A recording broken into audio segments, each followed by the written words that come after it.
Hello दोस्तों। तो कैसे हैं आप सभी। आशा करते हैं कि आप सभी अच्छे होंगे, स्वस्थ होंगे और मस्त होंगे और आप सभी अच्छे से पढ़ाई कर रहे होंगे। तो दोस्तों आज हम इस वीडियो में देखेंगे क्लास 9th फिजिक्स का चैप्टर नंबर 1 जो है विज्ञान और मापन। तो शुरू करते हैं। विज्ञान सावधानीपूर्वक एवं क्रमबद्ध तरीके से किए गए प्रयोगों एवं परीक्षणों से प्राप्त ज्ञान को ही विज्ञान कहते हैं। विज्ञान को मुख्यतः दो भागों में बांटा गया है, भौतिक विज्ञान, जीव विज्ञान। भौतिक विज्ञान को पुनः दो भागों में बांटा गया है। पहला है भौतिकी, जिसका जनक सर आइजैक न्यूटन को कहा जाता है। दूसरा है रसायन शास्त्र, जिसका जनक एंटोनी लेवोजियर को कहा जाता है। जीव विज्ञान को भी दो भागों में बांटा गया है। पहला है वनस्पति विज्ञान, जिसका जनक है थियोफ्रेस्टस। दूसरा है जंतु विज्ञान, जिसका जनक है अरस्तु। भौतिक राशियाँ वैसी राशियाँ जिसे एक निश्चित संख्या द्वारा व्यक्त किया जाता है तथा जिसे प्रत्यक्ष रूप से मापा जा सके, उसे भौतिक राशियाँ कहते हैं। जैसे बल, दूरी, ताप, द्रव्यमान इत्यादि। भौतिक राशियाँ विभिन्न प्रकार के होते हैं, जिसमें से कुछ है आधारी राशियाँ, व्युत्पन्न राशियाँ, पूरक राशियाँ।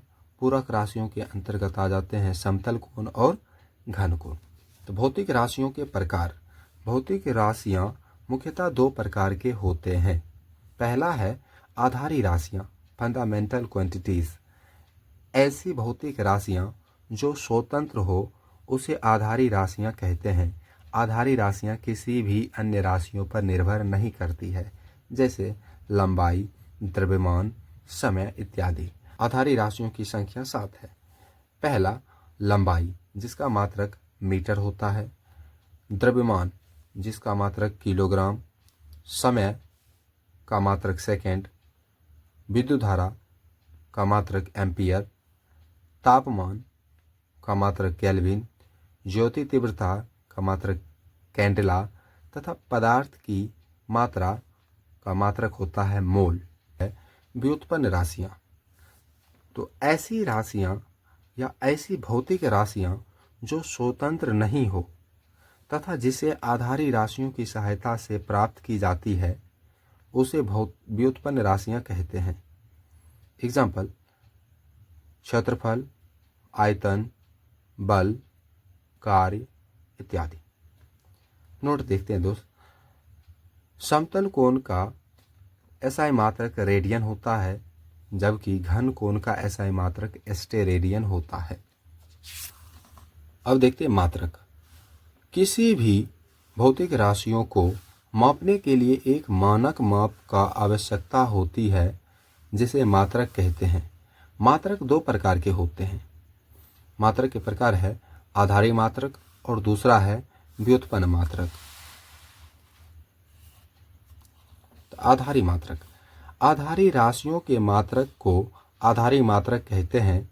ये मात्रक अन्य मात्रकों से स्वतंत्र होते हैं, जैसे केजी द्रव्यमान का मात्रक है, सेकेंड समय का मात्रक है, मीटर लंबाई का मात्रक है, मोल पदार्थ की मात्रा का मात्रक है। दूसरा मात्रक आता है व्युत्पन्न मात्रक। व्युत्पन्न राशियों के मात्रक को व्युत्पन्न मात्रक कहते हैं और व्युत्पन्न मात्रक आधारी मात्रकों पर निर्भर करता है। जैसे चाल का मात्रक मीटर प्रति सेकंड होता है, तो मीटर एक आधारी मात्रक है, सेकंड भी एक आधारी मात्रक है, और ये दोनों आधारी मात्रक से मिलकर बना है चाल का मात्रक मीटर प्रति सेकंड। ठीक इसी प्रकार क्षेत्रफल का मात्रक मीटर स्क्वायर होता है, जो मीटर और मीटर से मिलकर बना है, और मीटर एक आधारी मात्रक है। नोट देखते हैं। किसी भी राशि के मापन के लिए दो चीज़ों की आवश्यकता होती है, जिसमें से एक है संख्यात्मक मान, जिसमें से हम कोई भी संख्या ले लेते हैं। दूसरा है मात्रक। मात्रक कोई भी हो सकता है, मीटर प्रति सेकेंड हो सकता है, मीटर हो सकता है, लीटर हो सकता है, केजी हो सकता है। जैसे एग्जाम्पल में हमें 4 केजी चावल खरीदना है या 5 केजी चावल खरीदना है, तो हम 5 और यहाँ पर लिखते हैं केजी, लिख दिए। तो हम यहाँ 5 देख रहे हैं, ये 5 है संख्यात्मक मान और ये केजी है, तो केजी द्रव्यमान का मात्रक है। अब हम देखते हैं मात्रकों की प्रणाली। तो पहला आता है फुट पाउंड सेकेंड पद्धति। फुट पाउंड सेकेंड पद्धति को FPS सिस्टम भी कहा जाता है शॉर्ट में। इस पद्धति के अंतर्गत लंबाई को फुट में, द्रव्यमान को पाउंड में तथा समय को सेकेंड में मापा जाता है। FPS पद्धति को ब्रिटिश पद्धति भी कहा जाता है, ब्रिटिश पद्धति भी कहा जाता है। दूसरा पद्धति आ जाता है सेंटीमीटर ग्राम सेकेंड पद्धति। इस पद्धति को संक्षिप्त में CGS पद्धति भी कहा जाता है या CGS सिस्टम कहा जाता है। CGS सिस्टम में लंबाई को सेंटीमीटर, द्रव्यमान को ग्राम तथा समय को सेकेंड में मापा जाता है। इस पद्धति को मैट्रिक पद्धति कहा जाता है, मैट्रिक पद्धति कहा जाता है। तीसरा मात्रकों की पद्धति आ जाता है मीटर किलोग्राम सेकेंड पद्धति, जिसे शॉर्ट में MKS सिस्टम या MKS पद्धति भी कहा जाता है। तो MKS पद्धति में लंबाई को मीटर में, द्रव्यमान को किलोग्राम में तथा समय को सेकेंड में मापा जाता है। और यही पद्धति को संशोधित करके अंतर्राष्ट्रीय पद्धति बनाया गया। मात्रकों की अंतर्राष्ट्रीय पद्धति या SI पद्धति।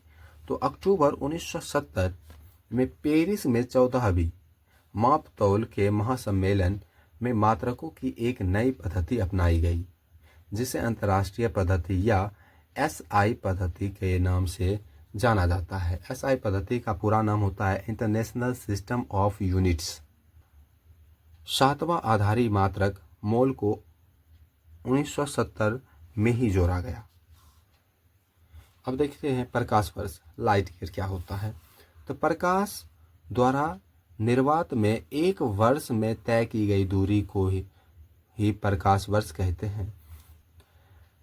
एक प्रकाश वर्ष बराबर प्रकाश की चाल गुने समय, अर्थात एक वर्ष लिखते हैं। प्रकाश की चाल होती है 3 गुने 10⁸ मीटर प्रति सेकेंड। तो हम 3 गुने 10⁸ लिख दिए। और एक वर्ष में 365 दिन होता है, तो 365 लिख दिए। फिर एक दिन में 24 घंटा होता है, तो ये लिख दिए। एक घंटा में 60 मिनट होता है, ये लिख दिया। एक मिनट में 60 सेकेंड होता है, ये भी लिख दिए। और ये मीटर में आएगा।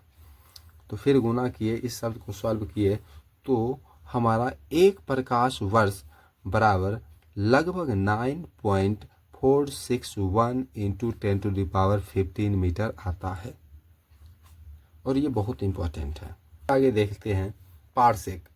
तो यह खगोलीय दूरी का मात्रक होता है। एक पारसेक बराबर 3.26 प्रकाश वर्ष होता है। एक पारसेक बराबर 3.08 गुने 10⁻16 मीटर होता है। आगे आता है खगोलीय दूरी। तो पर सूर्य तथा पृथ्वी के बीच की दूरी को खगोलीय दूरी कहते हैं। एक खगोलीय दूरी बराबर 1.496 × 10⁻11 मीटर होता है, जो लगभग 1.5 × 10⁻11 मीटर के बराबर होता है। हमें क्वेश्चन में विभिन्न प्रकार के उपसर्ग मिलते हैं, जैसे कि दे देता है कि 1 नैनोमीटर में कितना मीटर होता है। तो उसको सॉल्व करने के लिए हम कुछ महत्वपूर्ण उपसर्गों को देखते हैं। तो उसमें आता है डेसी। तो डेसी बराबर हो जाता है 10⁻⁻1, सेंटी 10⁻⁻2, मिली 10⁻⁻3, माइक्रो 10⁻⁻6, नैनो 10⁻⁻9, पिको 10⁻⁻12, फेमटो आ जाता है 10⁻⁻15, एटो 10⁻⁻18 होता है। उपसर्ग में पॉजिटिव वाला देखते हैं। तो डेका आ जाता है 10⁻1, हेप्टो आ जाता है 10⁻2, किलो आ जाता है 10⁻3, मेगा आ जाता है 10 पावर 6, जीगा आ जाता है 10 पावर 9, टेरा आ जाता है 10 पावर 12, पेटा आ जाता है 10 पावर 15 और एक्सा आ जाता है 10 पावर 18। तो यहाँ पर हो जाता है अब हमारा चैप्टर कंप्लीट। आशा करते हैं कि आपको यह चैप्टर बहुत अच्छा लगा होगा। यदि अच्छा लगा हो तो इसे लाइक ज़रूर करें और चैनल को सब्सक्राइब ज़रूर करें। Thank you.